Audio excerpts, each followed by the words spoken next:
Good evening, everybody. Welcome to a very wet and windy Carrow Road. Norwich City taking on Watford this evening in what certainly feels like a seismic game for both sides, and obviously the respective pushes for the playoffs. I'm Connor Southwell, joined by Paddy Davitt, and we will be bringing you the team news when it drops in the next 50 seconds or so. And there's so much to debate and think about in terms of the starting lineup tonight. Does David Wagner restore faith in the 11, or a lot of the 11, who obviously drew 2-2 at QPR on Saturday? Does Marcelino Nunez come in? What does he do with John Rowe's absence? Is it going to be Christian Fashnak, Onel Hernandez? We're going to have answers to that in a minute or so. The flags are out in the Barclay, which is nice to see. There's going to be an extended light show, which I'm particularly If I wander down the steps, I might be able to get a team sheet. Okay, well, you do that. I mean, we're about 15 seconds away, so I think we might have it first when it does come. Who wins the race?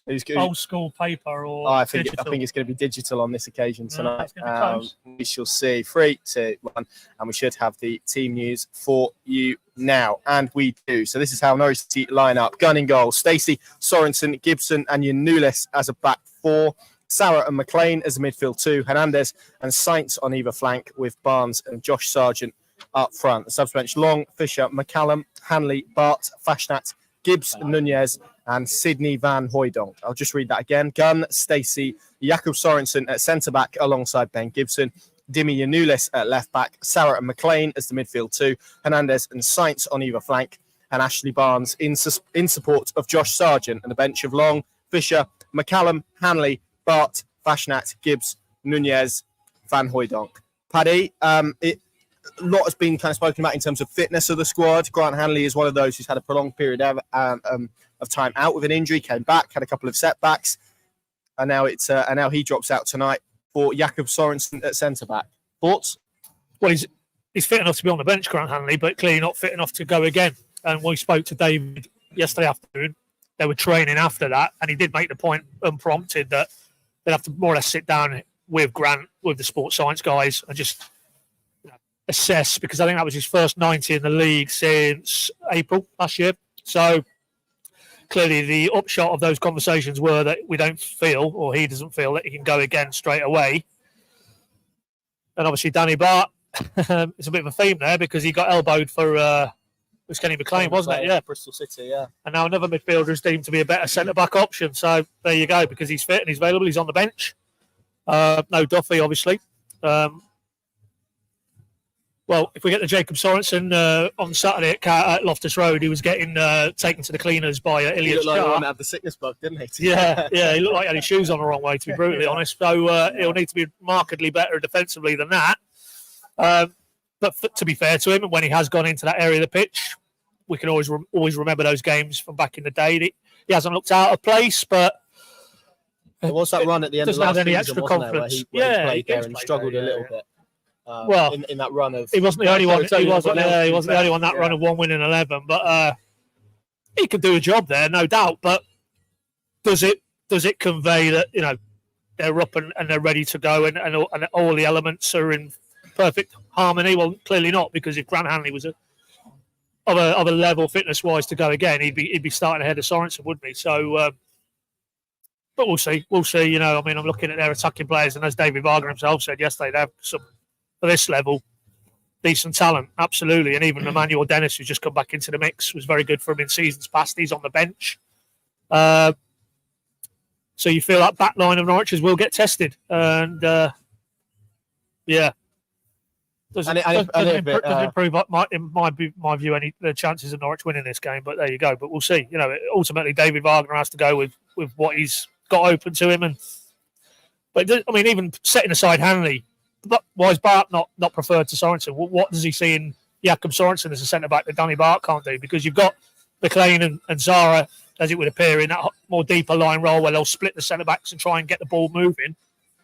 So is Jakob Sorensen in there for his ball-playing skills? I wouldn't have thought so, but I feel we're going round and round in circles about David Wagner and substitutions and selections at the minute, so maybe we'll move on. Well, he's got a whole back 4 on the bench and goalkeeper if he needs to change to back 5 at any point. Just go through those subs again. Long, Fisher, McCallum, Hanley, Bart, Fashnak, Gibbs, Nunez, Van Hooijdonk. Just in terms of obviously Fashnak dropping out, Onel Hernandez coming in, probably feels fair based on what we saw on Saturday. I thought Hernandez had a lot of endeavour. There was a couple of pretty decent bursts towards the end, and it was a good cameo here against Coventry as well, I thought. So there has been that improvement, and also it gives you a little bit more protection going the other way, doesn't it? Yeah, no, I wouldn't have any. I don't think there's even a debate about that. Of the two, him or Fashionact, in the absence of John Rowe, who we will get an update on post-game, it's Onel all day long. But I always feel with Onel that, and you've just referenced it there, that off the bench, when the games are stretched and defenders are tired, he seems to be a better option than when he starts games. I mean, that's not scientific, but that's just my sense watching him in a Norwich shirt, that as he was on Saturday, he was penetrative, he was creating chances. He put that great chance at that ball across for John Rowe in stoppage time, which I think is probably where he's damaged his hamstring swinging at that. But yeah, I mean, how often do we say, well, it's an opportunity for Onel tonight? You know, he's got to start, try and take it, try and affect the play. He's got to score here eventually, hasn't he? Yeah, surely to God. But Fashionact, and again, he was poor for me Saturday at Loftus Road. He's offering nothing defensively or offensively. You know, he was on his heels for when Angus knocked that ball down, and it was Colback. Sorry, yeah, he was quicker than him. He was to get that touch. So, and going forward, what did he offer? I can't think of anything at Loftus Road. So that's not a surprise, and it's not really a surprise that Onel is the one who gets the call up. But yeah, if he could carry on in the same vein as how he finished at Loftus Road, then yeah, you're right. And I think the type of game that Watford will want to play, it will be a little bit end to end. They'll try and attack with their good wide players, and Norwich will get opportunities in transition and on the counter. And with his pace, we know he can be on his day quite a handful at this level. Indeed. Let's bring you that Watford 11 if we can.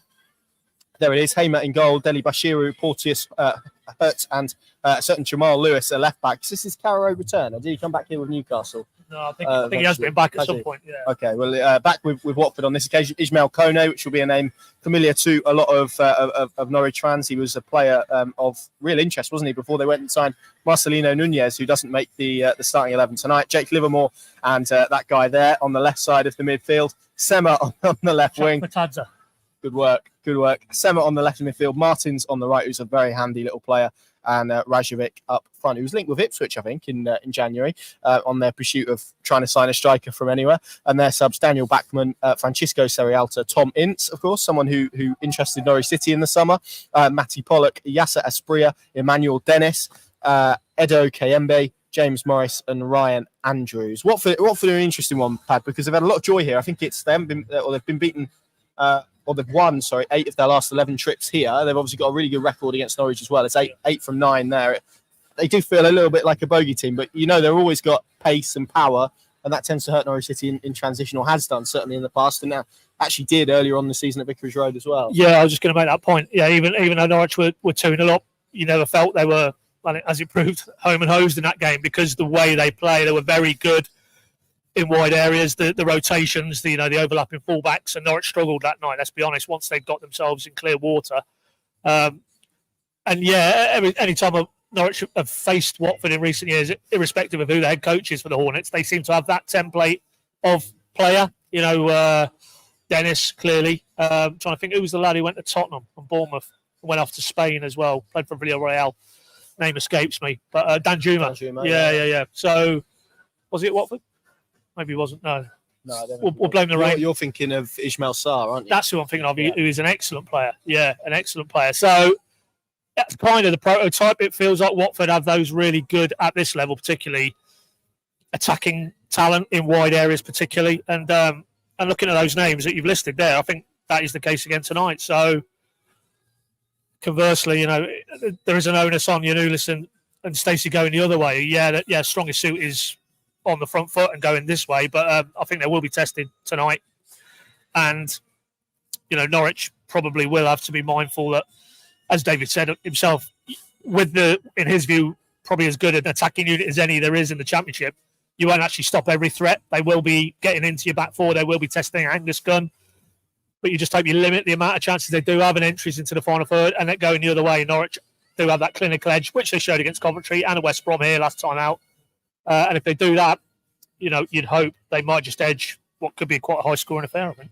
Just back to Sorensen, he did come on as a centre-back against Bristol Rovers, didn't he, in the Cup replay? I think, but possible I had frostbite, so I might remember that slightly wrong. Yeah. So, and Danny Bart, of course, working his way back from injury as well. That that bench. I mean, I know obviously there's been lots of conversations about Sidney van Hooijdonk, and I think David Wagner said he wants to keep very calm. But I wasn't actually going to ask you about him, but the options in general, particularly from an attacking perspective off the bench tonight. I mean, Liam Gibbs, who has played as a striker at points this season and out wide and basically everywhere, but maybe the position we saw him flourish last year. Van Hooijdonk in this conversation as well. Fashnat, Nunez as well. You're looking at 4 options there potentially to try and change the game from an attacking sense. Is that a concern? And I guess does that back up the point that David Wagner was making? So I think when you asked him about Shemi Poeta in terms of the numbers in and around the group.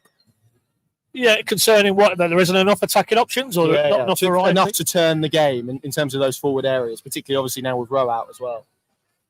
Well, I mean, the reality is, and David has touched on it again, and Ashley Barnes, when you spoke to him at Loftus Road, the main man now is quite clearly Josh Sargent, head and shoulders in terms of attacking options.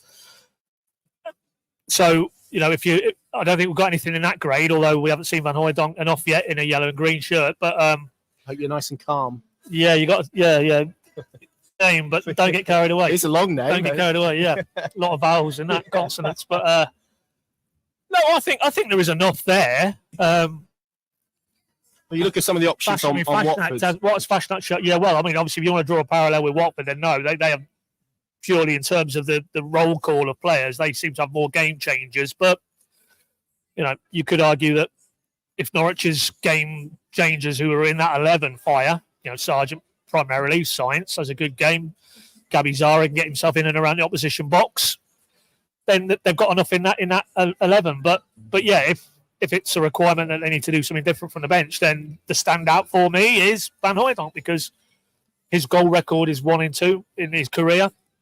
Yes, it didn't go quite so well for him in Serie A, but as we said on the podcast, he's had half a season against top level Italian defenders. With the greatest respect to the Championship, I think he can handle anything he'll come up against at this level. He's got to play, hasn't he? He's got to play to get used to it. I think Gary Gowers made the point on X today that it is technically a loan. Yes, there is a buy option, but technically, as it stands, he's going back to Bologna in 15 games. So how long do you wait for him? I can't really. We don't need to get into this again, but I mean, at 2-2 with 10 minutes left, you've let 2 points leak. You're in a playoff situation where you've got to make up ground that you've lost, and you've got a proven goal scorer on the bench. Baffling to me why he didn't give him 10 minutes, patience or not.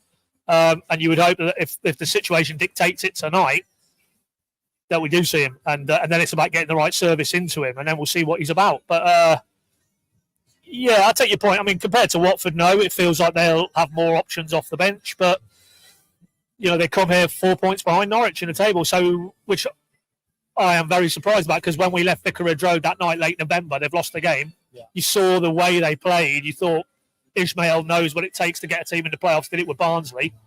They will be definitely in the top 6, and yet here we are. We're into February now, and Norwich have got ground to make up, but Watford even more so. So something clearly hasn't clicked in the intervening period, and which is why, despite 1 or 2 notable names there for this level, Norwich should be good enough to get the job done tonight. They're usually on about manager 4 by now, aren't they? Yeah, maybe that's the issue. How do you see this game going tonight? Feels testing, doesn't it, for Norwich, and they all are going to be. We all know how big they all feel at this moment. It's a big week, really, with these 2 home games. I think. We spoke on the podcast, particularly after QPR. If you can go and win the next 2, people don't never talk about QPR again, and it gets put in a box and etc. Yeah. It gets magnified if you probably fail to win one of the next 2. Is that fair? I think we ended up at 4 points. I'm going to go first. Actually, I could see this being a 1-1 draw tonight. If I'm honest, Watford, for all their sort of recent troubles, are pretty strong away from home. I think they're 5th in the away table. Away from home. That being said, they've not won in their last 6 in all competitions. So they're a funny team, as you say. So yeah, I'm going to go 1-1. I've got an interloper now. You can get on if you want. No? We have off camera here, we have Mr. Church, who is a stalwart of the Norwich City stand. I'll get you on, no? No, all right, yeah. What's your prediction? 1-1. So I'll say 1-1 as well. Then. You go 1-1. Yeah, I did think it'd be a draw. Yeah. But if this man says it's 1-1, he knows what he's talking about.